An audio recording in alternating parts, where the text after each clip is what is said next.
In this video, we'll be showing you a beginner's guide to Workday. So as you can see here, it says log in. But in order to log in, you'd need to had sign in the first place. So as you can see here, you'd need a organization ID like so. You can gain info on how to find your organization ID by doing this procedure over here. So you can log into your Workday on the web.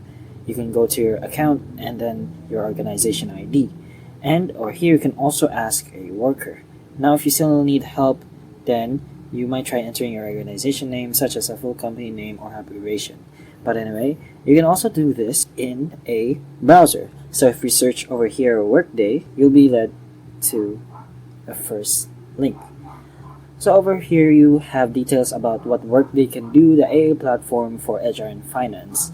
As you can see here, it's human and capital management, financial management. You can transform entire business processes with their new generation of AI. Now, if you want to learn more about Workday, you can simply just go to their official website and view their own demo. So that's pretty much it. That's all. Thank you.